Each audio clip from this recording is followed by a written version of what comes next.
if math is hard for you, do math first, right? So do math homework first. It's like the silliest thing, but so often students leave their math homework till the very end because they don't like it. And if you think about just like your energy during the day, it goes down throughout the day, right? And so you have the least ability to concentrate, the least ability to think through hard things, and just to have that like persistence and grit that you need to get through hard math problems. It's at the lowest point at the end of the day. So I'd say if like an easy switch is just do it first, save the easy other homework for last. And that can make a really big difference just in terms of, making math like on a daily basis easier. Yeah, that's so simple, but wow, I'm sure it's so simple. No, but serious. Actually, you can put that in everything in your life, really. Just the easy thing, set your mind to tackle it and do it and get it done. Yeah. Absolutely. Yeah, no, I try to do that too, right? Even with writing, I try to do writing first thing in the day because it's the thing that's the most important. And it is the hardest thing for me to do consistently, Right. And that also points to being aware of what you're.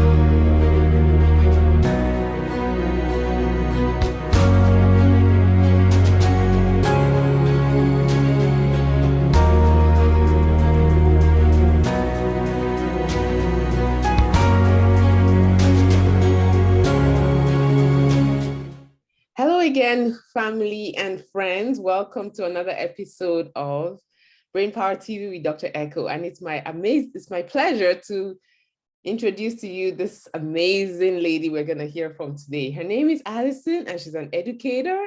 Hi.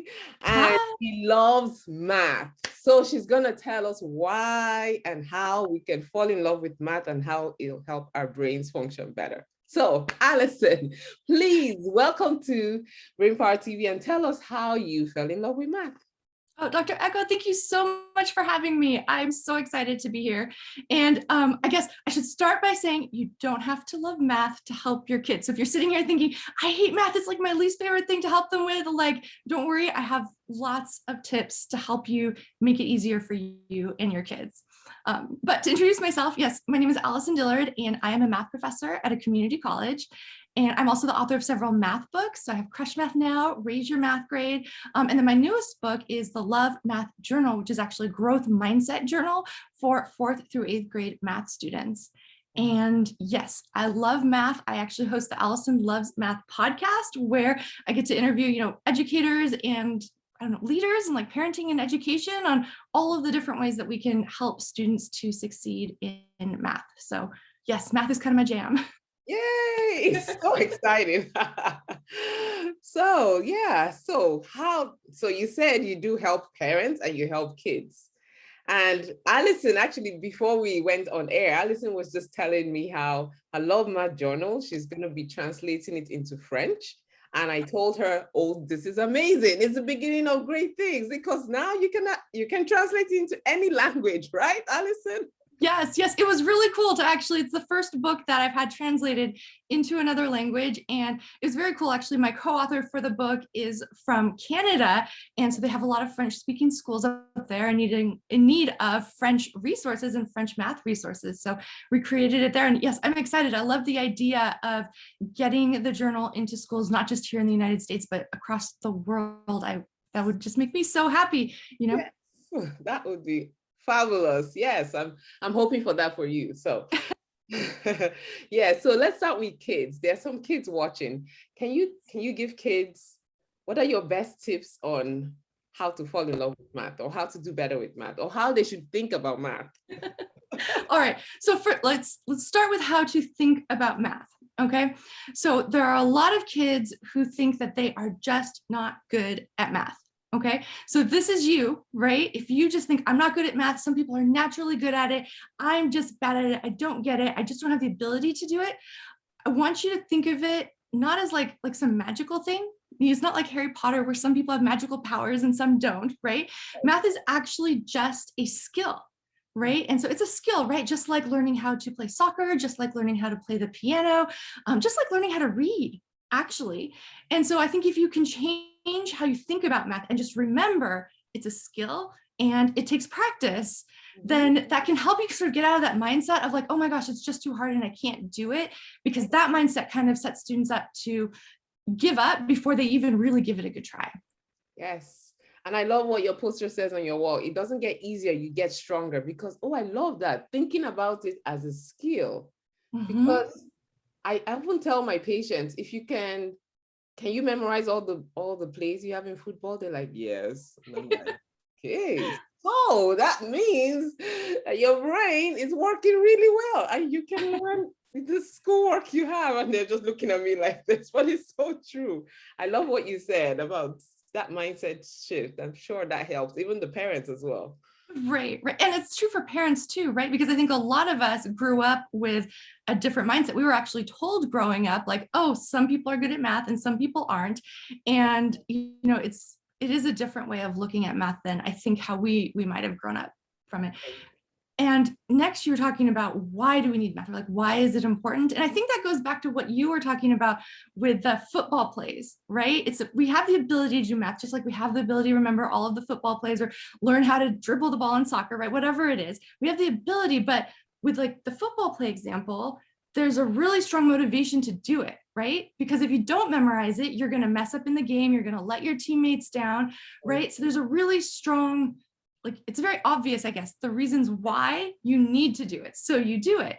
And I think what's hard about math, especially for younger students, right, is sometimes it's like, well, why do we need math? And a lot of those reasons are very grown-up reasons. You know, it's like, well, you need math to meet certain requirements to get certain jobs, right? You need math in order to understand finances, which is also a more grown-up thing. You need it to solve really complicated world problems.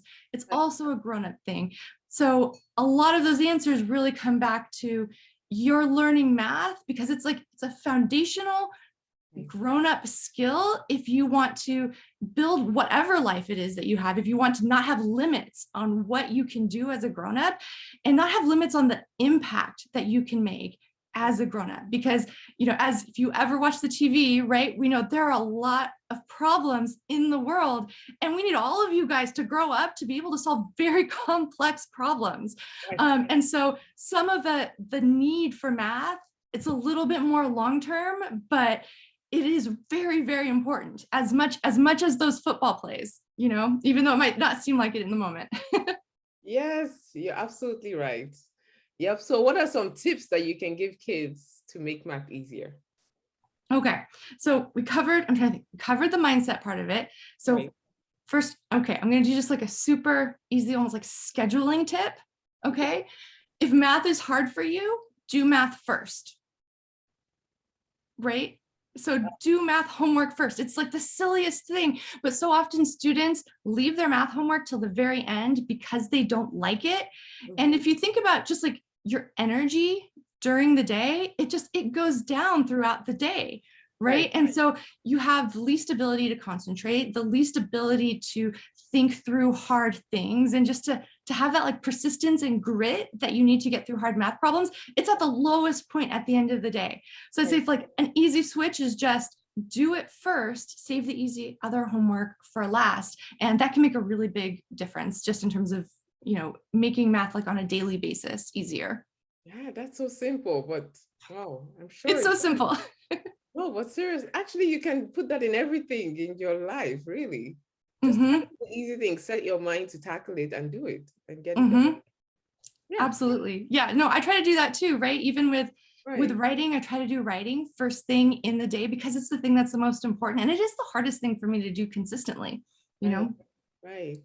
And that also points to being aware of what you're good at and what you find not things that you find a little more difficult, because then if you're truthful with yourself, then you can plan better instead of trying to pretend and then you don't do anything, right?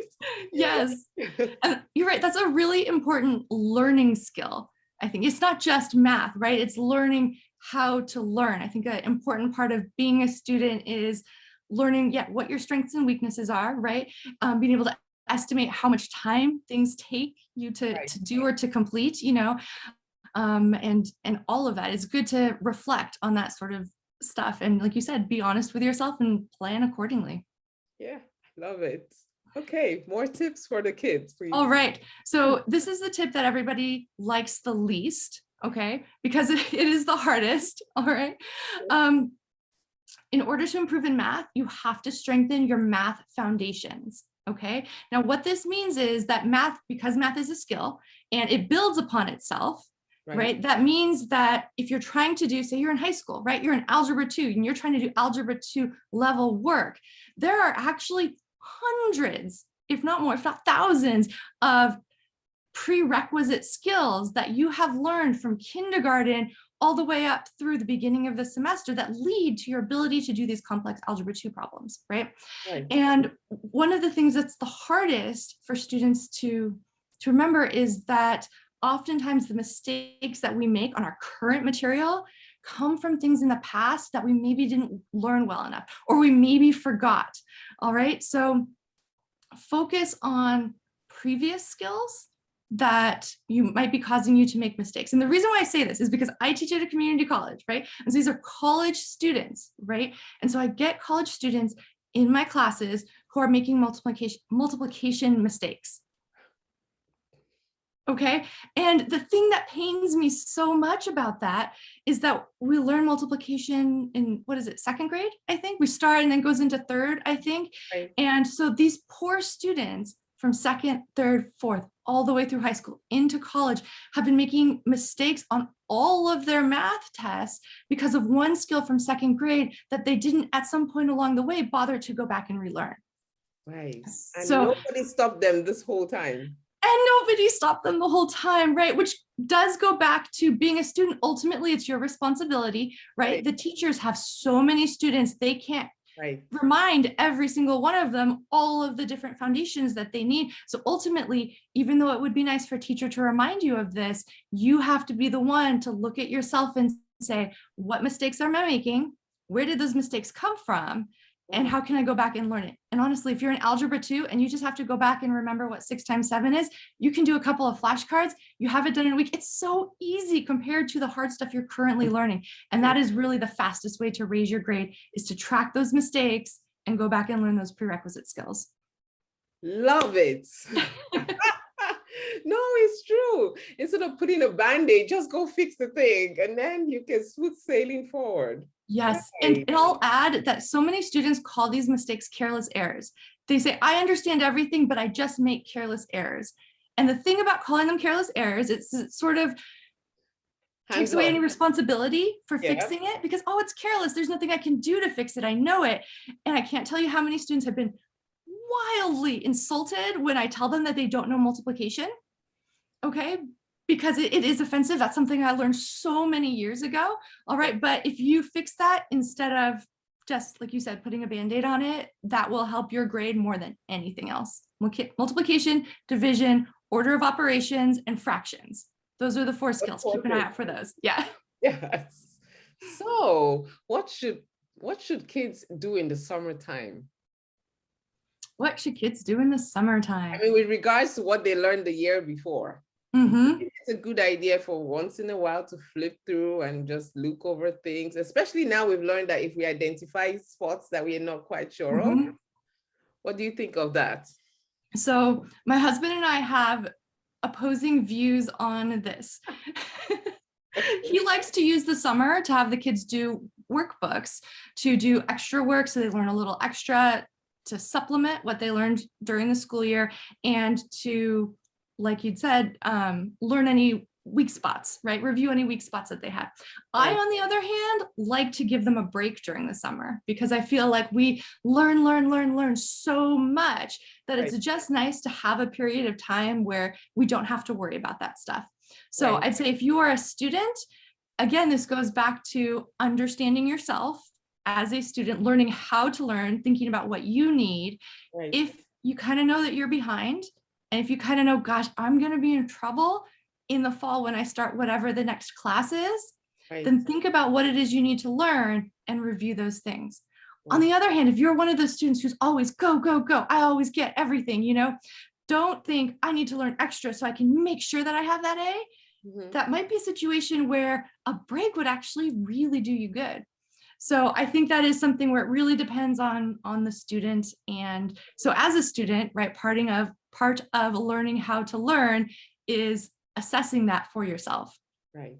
So important. And that's such an important skill for adults too, as well, right? Mm-hmm. So what tips do you have for parents listening? For parents listening, Yes. I would say for parents listening, just because I've met so many moms in particular with math anxiety, which then can so easily carry over to our kids. Mhm. My advice for you, especially if you have math anxiety, is to understand that you can still help your kids with math, even if you don't understand the math, which I know is a little bit weird, right? But if you think about really any skill, it goes back to math being a skill, right? You need somebody who's an expert in that skill to teach the skill, right? But then you also need somebody who's there for, I like to call them a champion, right? They don't have to be the expert, but they're the person who is helping the student along, right? Saying, you can do this, just work hard. You can help them to pick themselves up when they fall. You can help them to believe in themselves when they don't know how to do something.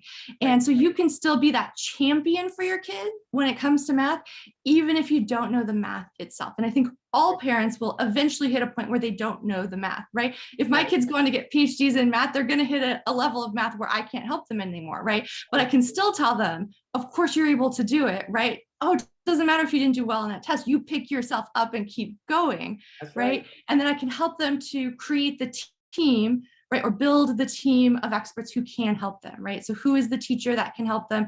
Or maybe who is the tutor who can help them? Who's the family friend who is actually the expert in that area, and set them up with a person who can help them. Yes, yes, yes, yes. I love that, because it's so important what we parents say. So if we start off projecting our fears and our feelings of inadequacies on the kids, then they just suck it up and run with it. Yes. So And okay, so literally just some wording tips. So this is nice and easy stuff, right? Sort of like say this instead of that as a parent. So as a parent, if your kid is saying, I'm really bad at math and I can't do this, don't say, I'm really bad at math too, it's okay. All right. Kids, as parents, right, we're trying to empathize with our kid. We don't want them to feel bad. So I think that's a really easy answer to say.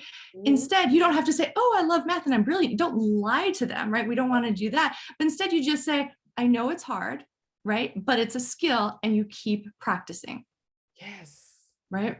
So sometimes that tough love is actually what they need, not us to just empathize with them. Right. Especially when it's something negative and we know it's something that they need. Then it doesn't help them to say, then they'll just believe, the whole family just doesn't get math. I mean, what's right. And so that's another thing, right? If I think another problem students run into is that they hate math, right? It's not even just that it's hard, it's that they hate it and they think it's pointless. And I remember in one of my earlier classes, I asked my class, why do you need math? And nobody knew the answer. It was like an early algebra class. Everyone was taking it because it was a requirement and stuff. And so your student or your child may not actually know why they're taking math. And so you can help them to understand that too. Even if you don't have a good relationship with math, you can explain to them all the ways that it could help you, or you wish you had understood it better, especially like if you have student debt or debt of your own, right? Understanding the math in order to get out of that is really important, right? And we can even, you can explain it to your kid that way, but you can also say, learn from my mistakes, right? Learn the math so you don't get into debt. Learn the math so you know how to save for a house or a car, And so all of that stuff, I think whether you love math or not, you can absolutely help your kid to appreciate it and to learn how to study it.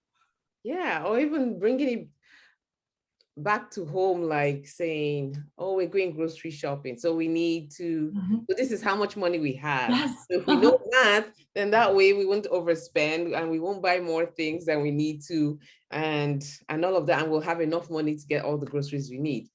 So and that's something kids can participate in. So you're not only teaching them hopefully to buy healthy food, but also how to manage the money that they need to buy the healthy food. So so then it works both ways. Yeah. Yes, exactly. And the groceries are such a great example, because it's something that works for any age, right? Right. Especially for younger kids, I think the debt and financial stuff, the big picture financial stuff is a little bit too far off. That's maybe more for high school students, but the grocery shopping is great at any level. Yeah. Especially if there's something they really want. Yes, yes. Oh, so yay, that's wonderful.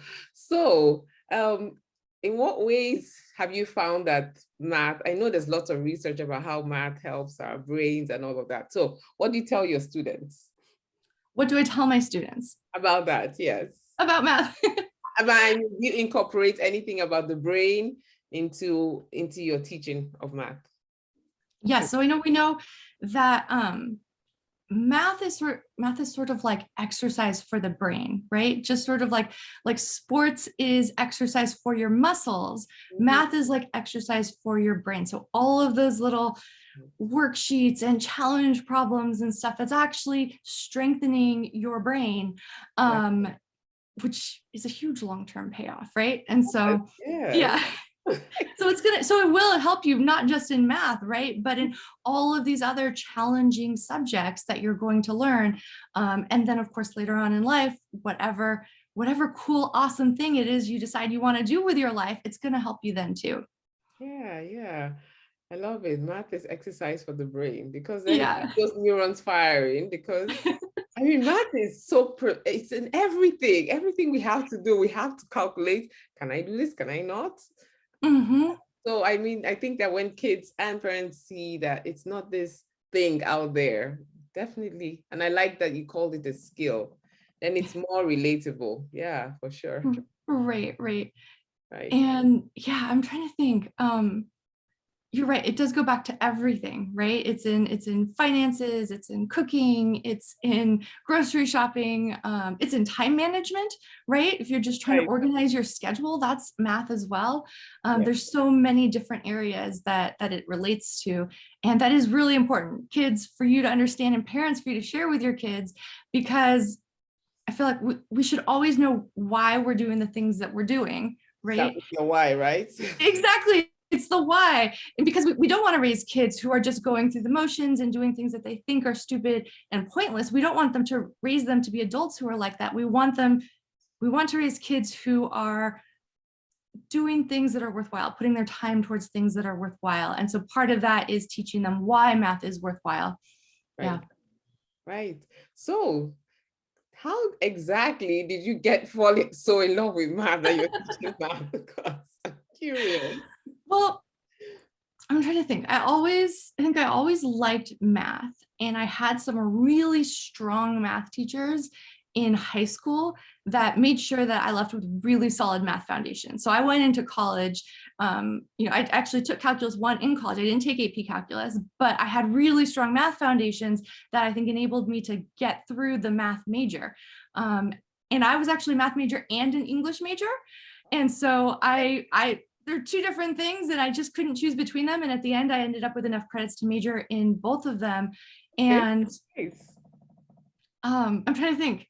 So I majored in math in college, and then I got my master's in math, and that was fun. And I did lots of research for like Boeing, National Science Foundation, Los Alamos National Lab. And ultimately, ultimately, despite all the research, which was really cool, I think my heart has always been in teaching. Right. And so I knew that I wanted to teach, and I've been teaching at Irvine Valley College since then. Stats is my favorite thing to teach. Oh, okay. And in terms of the books, and sort of like, I think when my love for math kind of branched out beyond the classroom was I had some health issues a few years back, and I had to take a year off of teaching. And I was lucky, like I recovered quickly from surgery and chemotherapy and all of that. And I was left with like this year off, which gave me time really to sort of, reflect on how we're teaching math and what we can do to help set kids up for success in math. Right. And that led to me writing my first book, and then the second and the third, and now the podcast. And I'm just trying to help students beyond my own classroom as much as I can to succeed in math, because there's a lot of negative mindset about math. There's just a lot of kids giving up before they ever really give it a chance.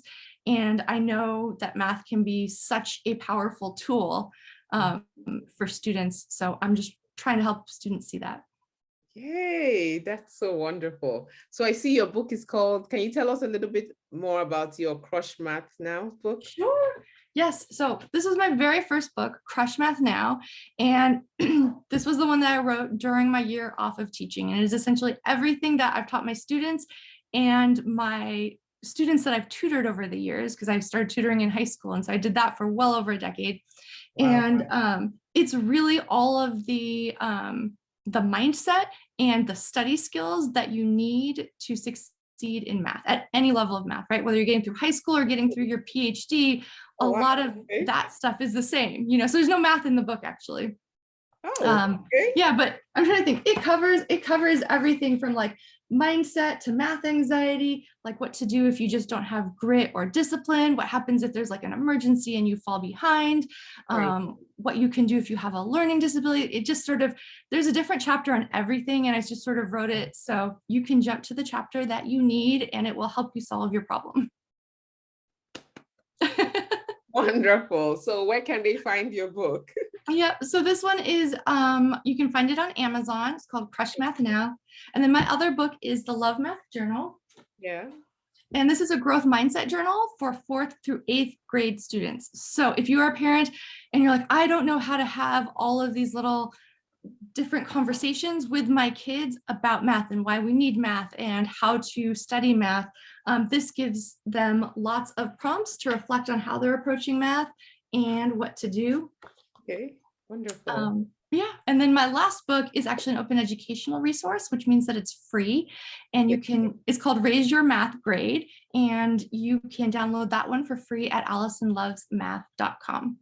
Nice. Love it. And your podcast, what's your podcast called? Sure, my podcast is called Allison Loves Math, and of course, you know, I'm trying to keep everything about it very positive, because I feel like, especially in math, things tend to be so serious. We're just, you know, solving problems when kids are having problems with math. And I'm really just trying to keep the whole experience with math just, we're working towards something positive, building kids' confidence and ability to succeed in math. So yes, it does have a very positive vibe to it, but I interview a lot of experts in math and education and parenting about how we can help our kids in math. So amazing. Wow. This has been so good. No, I'm gonna use this with my kids, because I have a 8th grader and sometimes she complains about her math homework. So I'm definitely gonna use it's a skill, because she loves basketball and she loves dancing. And I'm gonna use that. Like, you see how you learn your dance? Yes, that's right. Exactly, right. And if you can just sort of parallel that journey with math, and it's true, right? For dance or basketball, you know, sometimes you have to do some extra work to catch up. Sometimes there's days where you don't want to go to practice, but you do anyways. And it's all the same, for sure. It's all the same. Wow. It's been such a pleasure having you on today, Allison. Thank you so much for coming on. And thank you. Thank you so much, Dr. Echo, for having me. This was so much fun. Yes. And thank you, everyone watching. We hope to see you on the next episode. And I hope you learned a lot today that can help you with your kids. Take care and have a wonderful day. Bye. Thank you.